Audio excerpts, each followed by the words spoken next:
Hello guys, welcome back. അപ്പോൾ ഇന്നലെ നമുക്ക് ഖത്തർ വേഴ്സസ് സ്വിറ്റ്സർലാൻഡ് മാച്ച് ഉണ്ടായിരുന്നു. ഖത്തർ വേഴ്സസ് സ്വിറ്റ്സർലാൻഡ് മാച്ചിൽ സ്വിറ്റ്സർലാൻഡ് ആയിരുന്നു ഫുൾ ടൈം, അവരുടെ കയ്യിലായിരുന്നു. നമ്മൾ സ്വിറ്റ്സർലാൻഡിൻ്റെ ഒരു വിൻ എക്സ്പെക്ട് ചെയ്തിട്ടായിരുന്നു അവസാനം വരെ പോയിട്ടുണ്ടായിരുന്നത്. പക്ഷേ സ്വിറ്റ്സർലാൻഡിന് അൺഫോർച്ചുനേറ്റ്ലി ഓപ്പൺ പ്ലേ ഗോളൊന്നുമില്ല, ആകെ ഒരു ഗോളേ നേടാൻ കഴിഞ്ഞിട്ടുള്ളൂ. അത് പെനാൽറ്റി നിന്നായിരുന്നു. എനിവേ സ്വിറ്റ്സർലാൻഡിൻ്റെ അടുത്തായിരുന്നു ബെറ്റർ പൊസിഷൻ ആയാലും അറ്റാക്കിംഗ് ആയാലും എല്ലാം ആയാലും. ഖത്തർ പലപ്പോഴും മിസ്പാസ് കാര്യങ്ങളായിരുന്നു. പക്ഷേ ഭാഗ്യം അത് അവർക്കുണ്ട്. ഇഞ്ചുറി ടൈമിൻ്റെ അവസാന മിനിറ്റിൽ ഖത്തറിൻ്റെ ഒരു കിടിലൻ ഹെഡറോട് കൂടിയിട്ടാണ് മത്സരം അവസാനിച്ചത്. കളി 1-1 ഡ്രോയിലാണ്. അത് ഖത്തറിന് ബാക്കിയുള്ള മത്സരങ്ങളിലോട്ട് ഒരുപാട് ആത്മവിശ്വാസം നൽകുന്ന ഒരു ഡ്രോ ആണ് ഖത്തറിന് ലഭിച്ചത്. രണ്ടാമത്തെ മാച്ച് ബ്രസീൽ വേഴ്സസ് മൊറോക്കോ മാച്ചായിരുന്നു. കളി തുടങ്ങിയ ഒരു 15-20 മിനിറ്റോളം മൊറോക്കോൻ്റെ കയ്യിലായിരുന്നു ഫുൾ ബോൾ. മൊറോക്കോ 1-2 ഗോൾ അടിക്കുമെന്ന് തോന്നുന്ന രീതിയിലുള്ള നിരന്തരമുള്ള അറ്റാക്കായിരുന്നു ബ്രസീലിൻ്റെ ഗോൾ മുഖത്തോട്ടുണ്ടായിരുന്നത്. 20 മിനിറ്റ് ആകുമ്പോഴേക്കും മൊറോക്കോ ലീഡ് എടുത്തു. ആ ഗോളിന് ശേഷമാണ് ബ്രസീൽ പതിയെ ട്രാക്കിലോട്ട് വന്നത്. പിന്നെ ബ്രസീലായിരുന്നു കളിയിൽ ആധിപത്യം ഉണ്ടായിരുന്നത്. പക്ഷേ മൊറോക്കോ ഒട്ടും മോശമായിരുന്നില്ല.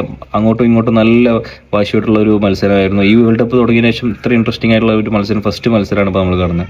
മൊറോക്കോ ഷോർട്ട് പാസിലൂടെ തന്നെ നല്ല രീതിയിലുള്ള മുന്നേറ്റങ്ങൾ നടത്തിയപ്പോൾ ബ്രസീൽ 2 വിങ്ങിലൂടെ വിനീഷ്യസും റാഫീഞ്ഞയിലൂടെ 2 സൈഡിലൂടെ മികച്ച അറ്റാക്കിങ് നടത്തി.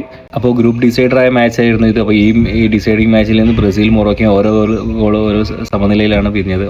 ബ്രസീൽ വേഴ്സസ് മൊറോക്കോ മത്സരത്തിൽ എടുത്തു പറയേണ്ട കാര്യം വെച്ചാൽ വിനീഷ്യസ് ജൂനിയറിന്റെ അറ്റാക്ക് ആയിരുന്നു. അദ്ദേഹം തന്നെയായിരുന്നു അറ്റാക്കിന് ലീഡ് ചെയ്തിട്ടുണ്ടായിരുന്നത്. റാഫീഞ്ഞൊക്കെ ഒരു പടി ബാക്കിലായിരുന്നു. പിന്നെ തിയാഗോ ഫ്രണ്ടിലുണ്ടായിരുന്നു. തിയാഗോക്കൊന്നും കാര്യമായിട്ടൊന്നും ചെയ്യാനുണ്ടായിരുന്നില്ല. ഒരുപാട് ചെറിയ അവസരങ്ങൾ കിട്ടി, പക്ഷെ അതൊന്നും അവർക്ക് മുതലെടുക്കാൻ കഴിഞ്ഞില്ല. മറുവശത്ത് മൊറോക്കോ ആണെന്നുണ്ടെങ്കിൽ ഫുൾ ടീം പ്ലേ ആയിട്ട് ഇരു സൈഡിൽ കൂടെ ആയിരുന്നു അവരുടെ അറ്റാക്ക് ഉണ്ടായിരുന്നത്. നല്ല രീതിയിൽ അവർ ഫസ്റ്റ് ഹാഫ് ഒരു 60-70 മിനിറ്റോളം അവർ നല്ല രീതിയിൽ അറ്റാക്ക് ചെയ്തു. പിന്നെ ഒരു കളിയുടെ ലാസ്റ്റ് എൻഡ് എത്തിയപ്പോൾ അവർ ഡ്രോയിലോട്ട് മത്സരം കൊണ്ടുപോകാൻ തീരുമാനിച്ചത് തോന്നുന്നു. പിന്നെ മാച്ച് ഒന്ന് സ്ലോ ആയി. എനിവേ നമ്മളിതുവരെ ഈ വേൾഡ് കപ്പിൽ കണ്ടതിൽ ഇപ്പോൾ ഏറ്റവും ബെറ്റർ മാച്ചായിട്ടാണ് എനിക്ക് ഈ മത്സരത്തെ തോന്നിയത്. അപ്പോൾ ഇനി ബാക്കിയുള്ള മത്സരങ്ങൾ അനുസരിച്ചിട്ടായിരിക്കും ഈ ഗ്രൂപ്പിൻ്റെ ഫൈനൽ ഫിക്സർ എങ്ങനെ വരികയെന്ന്, അല്ലെങ്കിൽ നെക്സ്റ്റ് റൗണ്ടിലോട്ട് എങ്ങനെയായിരിക്കും വരികയെന്ന് ഇനി ബാക്കിയുള്ള മത്സരങ്ങൾ നമ്മൾ കാണേണ്ടി വരും. ഓക്കെ, അപ്പോൾ ഗൈസ്, സീ യു.